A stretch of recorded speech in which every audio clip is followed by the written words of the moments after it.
جب سچائی اتنی واضح ہو تو باطن کی آواز سن کر اسے فوراً تسلیم کر لینا چاہیے، نہ کہ منہ موڑ لینا چاہیے۔ اب پھر آگے اللہ تعالیٰ نے فرمایا وَلَا تَكُونُوا أَوَّلَ كَافِرٍ بِهِ، یعنی اور تم ہی سب سے پہلے اس کے منکر نہ بن جاؤ۔ علم جو ہوتا ہے وہ اپنے ساتھ بہت بڑی ذمہ داری لے کر آتا ہے۔ بنی اسرائیل کے پاس علم تھا اور وہ خود اس آخری کتاب کے منتظر تھے۔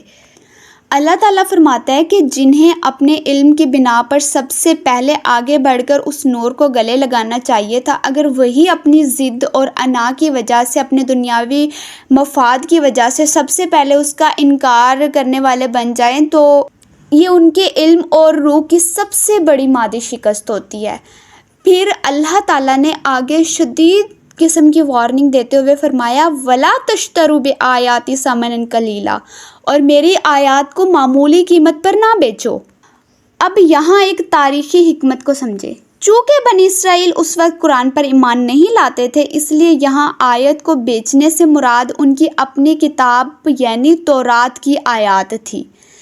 یہ لوگ دنیا کے عارضی فائدوں اور اپنی مذہبی چودراہٹ کو بچانے کے لیے تورات کے اصل احکامات اور جو سچائی تھی اس کو چھپا دیتے تھے یا اس کو بدل دیتے تھے۔ اور یہی ہولناک مرض آج ہمارے معاشرے میں بھی نظر آتا ہے کہ جب لوگ اپنے دنیاوی فائدوں اور لوگوں کی واہ واہ سمیٹنے کے لیے قرآن کی آیات کو اللہ کی مرضی کے بجائے لوگوں کی پسند کے مطابق مروڑ کر بیان کرنے لگے تو وہ بھی اپنی روح کا اتنا سستا سودا کر رہے ہوتے ہیں کہ جس کی مثال کہیں نہ ملے۔ اور اسی لیے آیت کے آخر میں اللہ تعالیٰ نے اس کا واحد حل بتایا وَإِيَّیَ فَاتَّقُونِ، اور صرف مجھے سے ڈرو۔ انسان کا حق یعنی انسان حق کو صرف تبھی چھپاتا ہے جب اس کے دل میں دنیا کا خوف ہوتا ہے، لوگوں کے چھوٹ جانے کا ڈر ہوتا ہے یا مال اور عزت کے چلے جانے کا خوف ہوتا ہے۔ تو اللہ تعالیٰ نے اس خوف سے نجات کے لیے کیا فرمایا ہے کہ یہ دنیاوی خوف تو انتہائی حقیر ہے، اپنے دل کو ان تمام ڈروں سے پاک کر کے صرف میرا خوف پیدا کرو، کیونکہ جب دل میں اللہ تعالیٰ کا سچا خوف بیٹھ جاتا ہے تو انسان دنیا کے ہر چھوٹے بڑے ڈر سے آزاد ہو جاتا ہے، اور یہی وہ بے خوفی کا مقام ہوتا ہے کہ جہاں سے انسان پھر بے خوف ہو کر بلندیوں پر چڑھنا شروع ہو جاتا ہے۔ اب اگلی آیت نمبر 42 میں اللہ تعالیٰ اس تاریخی مجرمانہ رویے کی جڑ کو کھولتے ہیں جس کے ذریعے سے یہ گھنونا کھیل کھیلا جاتا تھا۔ اللہ تعالیٰ فرماتے ہیں وَلَا تَلْبِسُوا الْحَقَّ بِالْبَاطِلِ وَتَكْتُمُوا الْحَقَّ وَأَنْتُمْ تَعْلَمُونَ، اور حق کے ساتھ باطل کو نہ ملاؤ اور نہ ہی جانتے بوجھتے ہوئے حق کو چھپاؤ۔ اب یہاں حق کو مسخ کرنے اور انسانیت کو گمراہ کرنے کے دو بڑے تاریخی ہتھیار بتائے گئے ہیں جنہیں بنی اسرائیل نے استعمال کیا اور جن کے کینوس پر آج بھی پوری دنیا کی تقدیریں بدلی جا رہی ہیں۔ سب سے پہلا کیا، اور وہ جو سچ تھا اس کے اندر جھوٹ کو اس طرح ملا دیتے تھے کہ عام انسان کے لیے سچ اور جھوٹ کی سرحدیں ہی ختم ہو جاتی تھی۔ وہ تورات کے سچے احکامات کے ساتھ اپنی خود ساختہ جو باطل مفروضے ہوتے تھے ان کو ملا کر کہتے تھے کہ یہ بھی خدا ہی کا قانون ہے۔ مطلب وہ باطل کی اتنی خطرناک اور شیطانی شکل تھی کہ جہاں وہ بے نقاب ہو کر نہیں آتے تھے بلکہ سچائی کا نقاب اوڑھ کر آتے تھے۔ اور تاریخ گواہ ہے کہ جب بھی حق اور باطل کی یہ ملاوٹ کی گئی تو اس دھندلی لکیر کو صاف کرنے اور انسانیت کو گمراہ ہونے سے بچانے کے لیے نسل انسانی کو بہت بڑی قربانیاں دینی پڑی۔ اب مثال جیسا کہ رسول اللہ صلی اللہ علیہ وآلہ وسلم کے بعد جب حق اور باطل کو ملایا گیا تو اس کی آمیزش کو الگ کرنے کے لیے کربلا جیسا سانحہ ہوا جہاں پر شہداء کو اپنے خون سے سچ کی لکیر کو واضح کرنا پڑا۔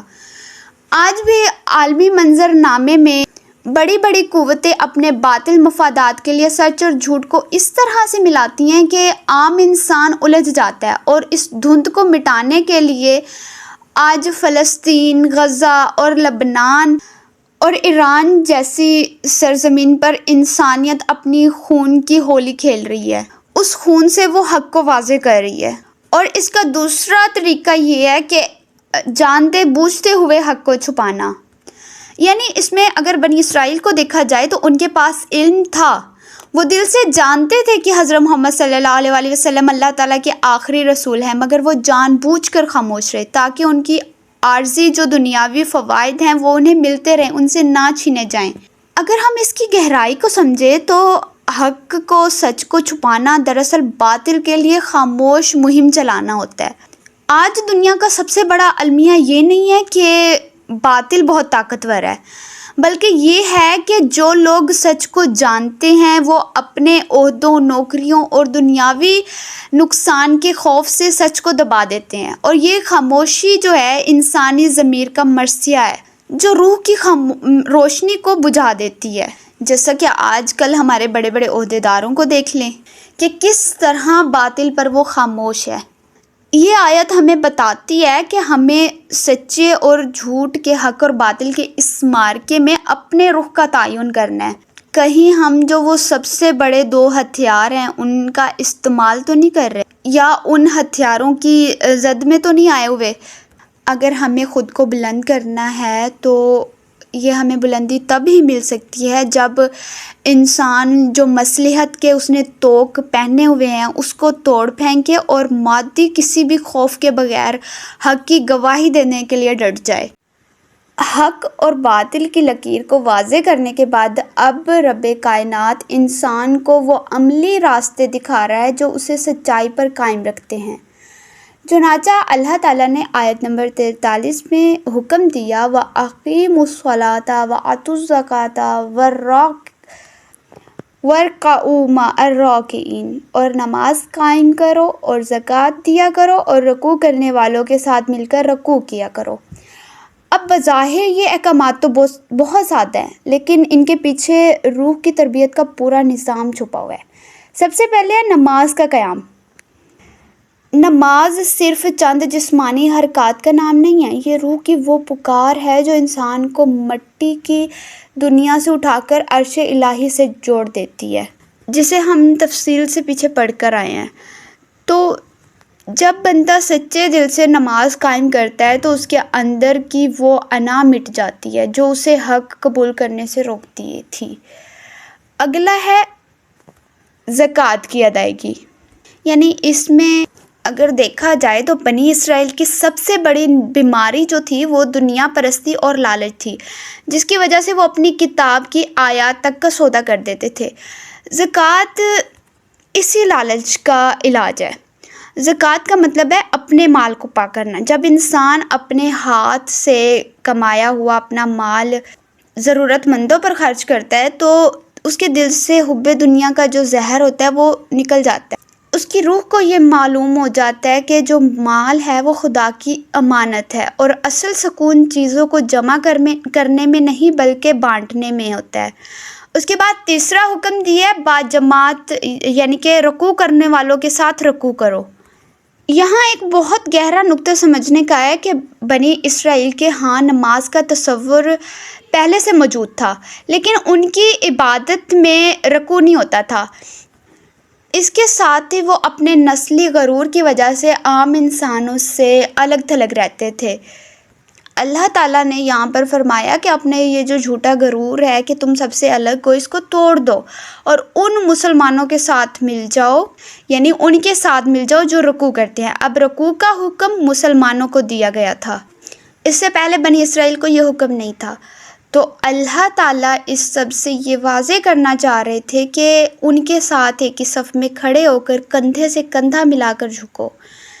اب اس کا مقصد کیا تھا کہ تمہارے اندر جو وہ غرور ہے، تم جو اپنے آپ کو کچھ سمجھتے ہو، وہ تمہارے اندر سے یہ ختم ہوگا اور تمہارے اندر عاجزی جنم لے گی۔ یعنی کہ ہمیں یہ پیغام دیا جا رہا ہے کہ اگر تم واقعی میں سچائی پر قائم رہنا چاہتے ہو تو مطلب اس فتنے سے نکلنا چاہتے ہو جو اوپر بیان کیا گیا تھا، جو دو تھے، تو نماز کے ذریعے سے اپنے خالق سے جڑ جاؤ، زکوٰۃ کے ذریعے سے مخلوق کے کام آؤ، اور رکوع کے ذریعے سے عاجزی اختیار کر کے اپنے اندر کا وہ تکبر مٹا دو۔ یعنی اس سے تمہاری جو دنیاوی خواہشات ہیں، مادہ پرستی ہے، وہ نکلے گی اور پھر ہی تم اللہ کی طرف بڑھو گے۔ اب عملی بندگی کا راستہ دکھانے کے بعد اللہ تعالیٰ اس سب سے بڑی بیماری پر ضرب لگا رہے ہیں جو علم والوں کی روح کو دیمک کی طرح چاٹ جاتی ہے۔ اللہ تعالیٰ آیت نمبر 44 میں ارشاد فرماتے ہیں، أَتَأْمُرُونَ النَّاسَ بِالْبِرِّ وَتَنْسَوْنَ أَنفُسَكُمْ وَأَنْتُمْ تَتْلُونَ الْكِتَابَ أَفَلَا تَعْقِلُونَ۔ کیا تم دوسروں کو نیکی کا حکم دیتے ہو اور اپنے آپ کو بھلا دیتے ہو، حالانکہ تم کتاب کی تلاوت بھی کرتے ہو؟ تو کیا تم عقل سے کام نہیں لیتے؟ اب یہ جملہ ضمیر کو جھنجھوڑ دینے والا ایک آفاقی سوال ہے کہ جو انسان کے 3 تضادات کو بے نقاب کرتا ہے۔ سب سے پہلا قول و فعل کا تضاد۔ اب بنی اسرائیل کے جو علماء تھے وہ مصلحین تھے، وہ لوگوں کو تو تلقین کرتے تھے احکامات پر عمل کرنے کی، جب اپنے عمل کی باری آتی تو اپنے مفادات کے پیچھے پڑ جاتے۔ یاد رکھیں، جب علم باطن میں نہیں اترتا نا تو وہ صرف ایک فنکارانہ زبان بن جاتا ہے۔ ایسا علم دوسروں کے لیے تو نصیحت کا کام کرتا ہے مگر انسان کے اپنے لیے محض بے جان الفاظ ہوتے ہیں۔ یہ ایک ایسی ہولناک دلدل ہے جہاں انسان دوسروں کو تو کنارے پر کھڑا ہو کر بچنے کی تلقین کرتا ہے لیکن خود اسی دلدل میں دھنستا چلا جاتا ہے۔ اور پھر دوسرا بتایا کہ جیسا کہ کہا ہے، حالانکہ تم قرآن کی تلاوت کرتے ہو، یعنی کہ قرآن کی تلاوت بھی کرتے ہو لیکن بے حس بھی ہو۔ یہ اس جرم کو مزید سنگین بنا دیتا ہے، یعنی تم جاہل نہیں ہو، تمہارے ہاتھوں میں خدا کا دیا ہوا کلام ہے، تم صبح و شام اس کو پڑھتے ہو اور اس کے سچ ہونے پر تمہارا دعویٰ بھی ہے، لیکن افسوس تلاوت جو ہے تمہاری زبانوں سے نیچے ہی نہیں اترتی، یعنی تمہاری روحوں تک ہی نہیں اترتی۔ جب انسان الہی کتاب کو محض دہرانے کے لیے پڑھے اور اس کا نور اپنے اندر جذب نہ کرے تو وہ کلام الہی کا سب سے بڑا قاری تو بن سکتا ہے مگر اس کا سچا پیروکار نہیں بن پاتا۔ پھر تیسرا نقطہ کہ جس میں قرآن اس تضاد پر سوال اٹھاتا ہے کہ کیا تم عقل نہیں رکھتے؟ یعنی خدا کی نظر میں عقل کا معیار دنیاوی لالچ، چالاکیاں یا ڈگریاں یا خطابت نہیں ہے، بلکہ عقل تو وہ روشنی ہے جو انسان کو اس کے اپنے ہی نقصان سے بچائے۔ اگر ایک انسان پوری دنیا کو سیدھا راستہ دکھا رہا ہے اور خود تباہی کے راستے پر گامزن ہے تو وہ کائنات کا سب سے بڑا بے عقل انسان ہے۔ عقل کا پہلا اور آخری تقاضا یہی ہے کہ جس سچ کی گواہی زبان دے، جس سے ہماری زبان نے گواہی دی ہے، سب سے پہلے ہمارا کردار اس کے آگے ہی سر جھکائے۔ یعنی اگر دیکھا جائے تو یہ آیت ہمیں بنی اسرائیل کے آئینے میں ہمیں یہی دکھا رہی ہے کہ ہم دوسروں کے لیے جج اور اپنے لیے وکیل بننا چھوڑ دیں۔ دنیا کو بدلنے کا اگر آغاز کرنا ہے تو ہمیشہ اپنے باطن کو بدلنے سے ہوتا ہے، نہ کہ ان کو تلقین کرتے رہنا اور خود پر توجہ ہی نہیں دینی۔ اب تھوڑا سا آگے بڑھتے ہیں جہاں پر بہت ہی خوبصورتی سے بیان کیا گیا ہے کہ ایک انسان جو اس قفس میں یعنی کہ قید میں رہ کر اب اس نے فیصلہ کر ہی لیا ہے کہ وہ اپنی انا کے اندھیروں میں نہیں بلکہ حق کے اجالوں میں جیے گا، تو دنیا کے سارے طوفان اس کا راستہ روکنے کے لیے کھڑے ہو جاتے ہیں۔ سچائی کی قیمت ہمیشہ بہت بڑی ہوتی ہے، اور اس راہ پر چلتے ہوئے جب انسان کا وجود اندر سے ٹوٹنے لگے تو رب کائنات نے اسے تنہا نہیں چھوڑا بلکہ اس کی مدد کے لیے اس کے سہارے کے لیے اسے باطنی قوتوں کا بھی بتا دیا۔ اللہ تعالیٰ فرماتا ہے وَاسْتَعِینُوا بِالصَّبْرِ، اور مدد طلب کرو صبر سے، والصلاۃ اور نماز سے، وَإِنَّهَا لَكَبِیرَةٌ، اور بے شک یہ بڑی چیز ہیں، مطلب بہت بھاری ہے، الا مگر علی الخاشعین، خاشیت والوں کے لیے نہیں۔ یعنی اس آیت میں اللہ تعالیٰ نے انسان کی روح کو بلندی تک پہنچانے کا پورا نظام چھپا کر رکھا ہے۔ سب سے پہلے صبر کو دیکھتے ہیں۔ یہ اس دنیا کی سب سے بڑی سچائی ہے کہ صبر کسی مجبوری کا نام نہیں ہے۔ صبر کا مطلب یہ نہیں ہے کہ آپ حالات کے آگے بے بس ہو کر آنسو بہائیں، بلکہ صبر تو اللہ پر اس کامل اور اٹوٹ یقین کا نام ہے جو جو درد اس وقت انسان کو گھیرے ہوئے ہوتے ہیں تو اسے اس بات کا یقین ہوتا ہے کہ اس کے پیچھے میرے رب کی کوئی بہت بڑی اور خوبصورت حکمت پوشیدہ ہے جو مجھے عام مٹی سے اٹھا کر بلندیوں کا مسافر بنانا چاہتی ہے۔ جب انسان کے اندر یہ معرفت بیدار ہوتی ہے تو وہ دنیا کی ہر مصلحت پسندی کو اپنے پاؤں کے تلے رون دیتا ہے، پھر چاہے پوری دنیا بھی اس کے خلاف کھڑی ہو جائے، وہ اکیلا چٹان بن کر حق پر ڈٹا رہتا ہے۔ اب دوسری چیز ہے نماز۔ جب اس طویل سفر میں انسان کا جسمانی وجود تھکنے لگتا ہے تو اللہ تعالیٰ اسے نماز کا مصلح عطا کرتے ہیں۔ بظاہر دیکھا جائے تو نماز چند جسمانی حرکات کا نام ہے جس میں انسان کا وقت اور توانائی لگتی ہے، اس لیے قرآن کہتا ہے کہ یہ ایک بوجھ ہے، یعنی یہ بھاری ہے، مگر صرف کن لوگوں پر؟ جن کے دل دنیا کی محبت اور عارضی فائدوں کے اسیر ہو جاتے ہیں۔ لیکن یہ نماز ان لوگوں پر ذرا برابر بھی بھاری نہیں ہوتی جن کے دلوں میں خشوع آ جائے۔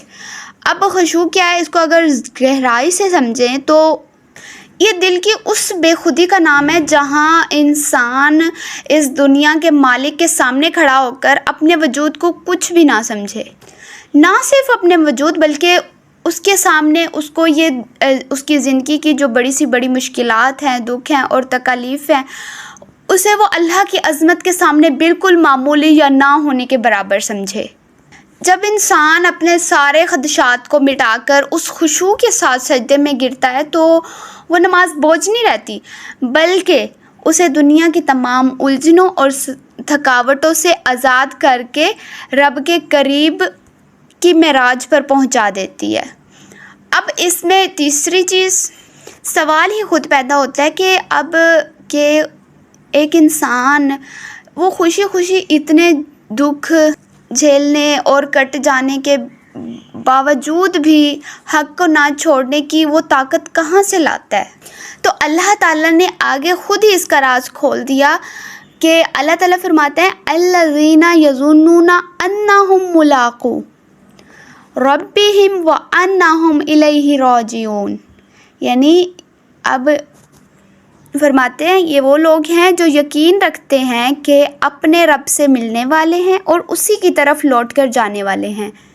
یہ وہ سچا یقین ہوتا ہے جو ان کے دلوں کو معلوم ہوتا ہے کہ اگر ہم حق پر ڈٹے رہے تو ہم اپنے رب کو پا لیں گے، اور ہماری اصل حقیقت تو یہی ہے کہ اس کے پاس بہت اچھے طریقے سے ہمیں لوٹ کر جانا ہے۔ مطلب لوٹ کر تو جانا ہے تو کتنا ہی اچھا ہوگا کہ ہم اچھے طریقے سے لوٹ کر جائیں۔ اب اس یقین ملاقات کی اگر سب سے بڑی اور لازوال مثال کو دیکھا جائے تو وہ کربلا کی ہے، جب وقت کے فرعون یعنی یزید نے دربار میں طنزیہ انداز میں حضرت بی بی زینب سلام اللہ علیہا سے پوچھا کہ تم نے اپنے گھر والوں کو یوں قتل ہوتے ہوئے دیکھا، تمہیں کیسا لگا، تم نے اسے کیسا پایا؟ تو آپ نے معرفت کا وہ سمندر بہا دیا جو رہتی دنیا کے لوگوں تک کے منہ پر تماچا ہے کہ آپ نے فرمایا ما رأیت الا جمیلا، نہیں دیکھا میں نے کچھ مگر خوبصورتی کو، یعنی میں نے کربلا میں اللہ تعالیٰ کی طرف سے سوائے خوبصورتی کے کچھ دیکھا ہی نہیں۔ یعنی اگر دیکھا جائے تو یزید صرف مٹی کا ظاہر دیکھ رہا تھا، یعنی خون، پیاس، کٹے ہوئے سر، لیکن وہاں پر سیدہ زینب سلام اللہ علیہا کی بیدار روح اس ظاہر کے پار یعنی کائنات کے اس پار اس گہری سچائی کو دیکھ رہی تھی جہاں پر انہیں اپنے رب سے ملنے کی ابدی اور لازوال خوبصورتی نظر آ رہی تھی۔